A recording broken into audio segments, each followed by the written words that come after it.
weli waxaynu ku guda jirnaa barnaamijyada Hareeriya Kenya waxaanu ku sugannahay xaafadda Eastleigh ee magaalada Nairobi waxaan maanta la joogaa mid ka mid ah culimada ugu waaweyn ee Soomaalida ee wadanka Kenya waa Sheekh Maxamed Macalin Cabdi oo inta badan loo yaqaano Sheekh Umal Sheekh aad iyo aad baan kuugu soo dhaweynayaa barnaamijka su'aasha ugu horreysa ku weydiinaya waxa weeye muslimiinta Kenya tirahaan intee lag baa lagu qiyaasaa بسم الله الرحمن الرحيم الحمد لله رب العالمين عبد السلام ورحمة الله سنت سودو نيروبي كسودو كينيا كسودو runtii horta tira koob rasmi ah ma jiro dawladuna si gooniya muslimiinta uma tira koobin muslimiintuna si gooniya iyagu isuma tira koobin laakiin muslimiintu waxay yiraahdaan ilaa 30% baan nahay dawladuna 12 ilaa 20 meelahaas ay ka hadashaa marka lama يعني تركوب رسمي وهذا اللي كرو جرا لما هي لكن dadka muslimiintii gobolada xeebtii way u badan miya waxay u badan yihiin gobolka xeebta iyo gobolka waqooyi bari iyo gobolka bari saddexda gobol bay u badan yihiin waatay xaaladda ay ku sugan yihiin dadka muslimiinta ee wadankan Kenya Sheekh Umal maxaad ku tilmaami lahayd maanta والله مركان قياستيدا ودنكن كينيا مسلمينتو جنسيadooda kala duwan waxaan isleeyahay adduunka markaan dhul badan baan maray wax badan adduunku waa iska waraya hadda islaamka wax walba marka waxaan isleeyahay waxa hadda lagu haysto meel lagu haysto way yartaa dadka xorriyada diinta iyo faafinteeda lagu haysto مساجدي أو حر له هي منبركي معاهد الشرعية أو قيبة كلا جدوسن له إلى جامعة إسلامية دين تفاهمين تهذا أو شيء كلا لا استاج هذا ضبع انتهى أو ضدك أدرسوا إسلامان دولة دون فرقلينين أو ده واحد كتير دستور كذل كرينا إن دولة ديمة أين فرقلينين كنيسة دون واحد وضعته مسلمين دون واحد وضعتان marka xagga diinta iyo xorriyadeeda wax badan baa lagu haystaa oo xataa aan isleeyahay reer galbeedka iyo wadamadaas dimuqraadiyada sheegta lagu haysto dhanka kale muslimiintu xagga ganacsiga horumar weyn bay ka sameeyeen khaasatan jaaliyada Soomaalida ama mujtamaca Soomaaliyeed siyaasadda aad bay uga muuqdaan muxuu ahay dhanka kale iyo looyarada iyo dadka professionalka aad bay ugu jiraan uga muuqdaan marka awood runtii khaasatan 20 sano u dambeysay khaasatan burburkii Soomaaliya wixii ka dambeeyay xoog aad u fara badan bay iyo masaalix aad u fara badan bay muslimiintu ku haystaan dalkan Kenya sidaan ka warhayno sheekh dadka wadankani waxay u badan yihiin masiixiyiin islaamkana waa sheegtay tirahaan intuu yahay diimo kale maxaa ka jira wadankan waxay yiraahdaan dadka ugu badan wadankan horta Kristaanka وبالمناسبة كريستانكو مدة أوينا ودن كان يعني استعمار كلية مت كريستان هو رمجرين تقريبا بقول يوحوها يوتشرا إسلام كسهرية ديما كلوي تشران لكن سيدنا كلا حق بدنا وكريستانك يو دين إسلامك واحد شرا هندوسكو كلوي تشران واحد شرا محو هاي دت كان عوامته أهو oo dalka ku nool oo wax diin hada la dhihi karo dhaqankii uu awoodo ay ka soo gaareen haysta kuwaas waliba u badan oo qabaa'il far badan waxa jira wax diin oo hada ama la Kristaan wala Islaam midna aan haysanin oo dhaqankii uu awoodo ay ka soo gaareen ay diin u tahay ba ku badan marka diimaha yarka kala waa jira laakiin labada diimood dadka haysta u badan dalkan Kenya sheekh waxaad sheegtay xorriyadda wadanka lagu haysta inay aad u weyn tahay marka xagga islaamka timaado markay wada noolaanshiyaha dadka timaado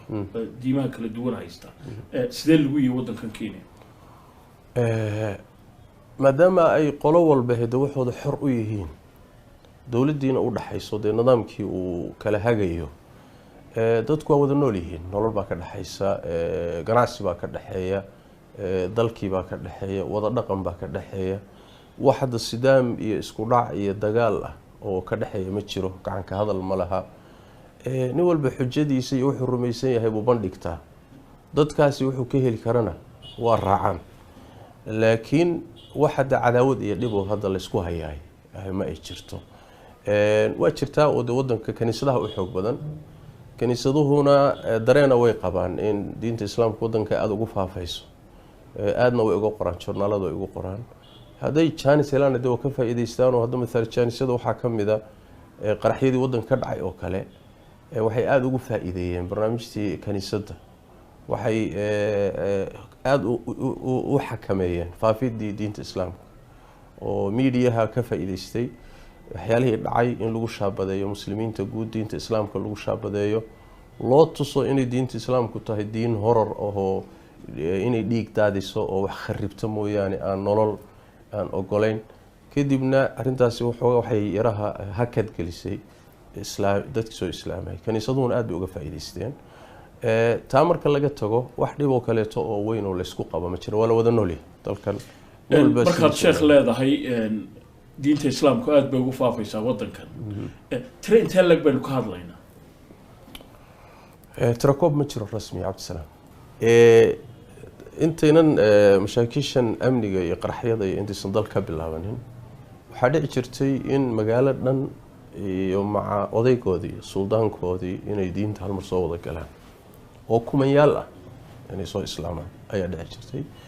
loo gurmado oo masaajid loo dhiso oo madrasooyin loo dhiso oo loo geeyo dad diinta baro oo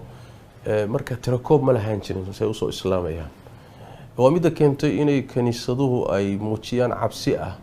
meesha lagu gaaro 2030 inay Kenya noqon doonto majority muslima muslimiintu in aqlabiyad noqon doonaan cabsidaas ay muujiyaan kadibna waxyaalihii dhacay nabadgelyo darrada ah baa looga faa'iideystay barnaamijkaas waxa la xiray maraakiis fara badan oo dadka soo islaamaya wax lagu bari jiray ayaa la xirxiray xogaa marka arintaas oo dhib keentay mooy aad ay u badnaayeen haddana si badan bay u soo islaamaan waxa kamid ah mesela dadka Soomaalida ganacsiyada dhulku haysato guriyaheeda waxa ka shaqeeya waa iyaga marka dhaqan wanaagaas ay ku soo islaamaan Soomaalidu laakiin mid ay ku fiican tahay waxa way ruuxa shaqaalaha u ah iyo ilmahooda guriga jooga isku nolol bay ku noolyihiin naagta shaqaalaha ee guriga ka shaqeysay cuntada reerka cuntaa goboshay ku seexataa dadka bay ku dhex jirtaa sidii yani ruux Soomaali oo kala loola dhaqmaa mayna arkin dhaqankaas oo kale marka ganacsigan faraha badan ee Soomaalidu keentay yani kumanyaal baa ka shaqeeyo nolol ka helay marka waxyaalaha soo dhan baa sababaya ay Soomaalidu ku arkeen Soomaalidu ay arkeen sidoo kale inay dad gacan furan yihiin oo dadka caawiya oo dadka wax tara aad bay ugu soo islaamaan waxay yiraahdaan bil munaasaba Soomaalidu iyadoo inta badan iyadoo qaxootiga timid dalka ama iska wada tabariyar dhaqaalay ku heleen oo adiga arka suuqyadaas iyo ganacsiga faraha badan marka waxay qaarkood rumaysan yihiin Soomaalidu Ilaahay caabudaan inuu Ilaah lacagta sameeyay marka qaar badan waxay u soo islaamahayaan sidan Soomaalida oo kale inay wax helaan laakiin akhiir marka dambe way fiicnaadaan in badan oo kamid Sheekh Umal mustaqbalka Soomaalida ee wadankan Kenya inkastoo Soomaalidu gobolka waqooyi bari ay leedahay oo degan tahay oo wadankan ay qayb ka yihiin haddana waxaynu ka hadlaynaa Soomaali fara badan oo qaarkoodna Soomaaliya ka yimaadeen burburkii kadib qaarna qurbahaba ka soo noqdeen mustaqbalka guud ahaan Soomaalida sidoo aragtaa wadankan waxaan isleeyahay qiyaastayda wallahu a'lam Soomaalidu dalkan horta way ku xididaysatay si fiican bay u saldhigatay dalkana marti kuma ah dalka Soomaalidu qayb bay ku leedahay qayb weyn bay ku leedahay Nairobi oo caasimadda marka la yimaado wadiga arkay xaafadan hadda aan joogno waa xaafad Soomaaliyeed waxa suuqiyo aragtay iyo ganacsi oo xataa magaalada townkeeda gudaha u dhigma ama ka culus oo East Africa oo dhan looga yimaado ilaa South Africa looga yimaado waxa way Soomaali ba iska leh dhaqaalihii wadanka waxay ka yihiin number culus bay ka yihiin siyaasadii wadanka number culus bay ka yihiin shaqooyinkii iyo khadamaadkii professionalkii iyo waxay ka yihiin number culus bay ka yihiin Soomaalidu wadanka waana ku sii badanaysaa number ahaan oo dadkan hadda dalka nala dagaayay waa sida cadaankaas oo kale oo dhalitaankoodu ma badna laba iyo kuwa badan saddex bay dhalaan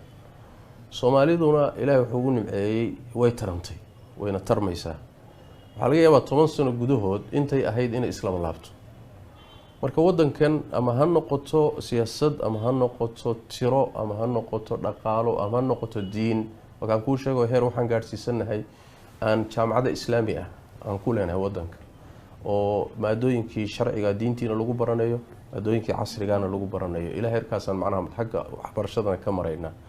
haddaad fiiriso jaamacadaha wadanka oo kale 20 sano ka hor ardada Soomaalida ku jirta farkutiris bay ahayd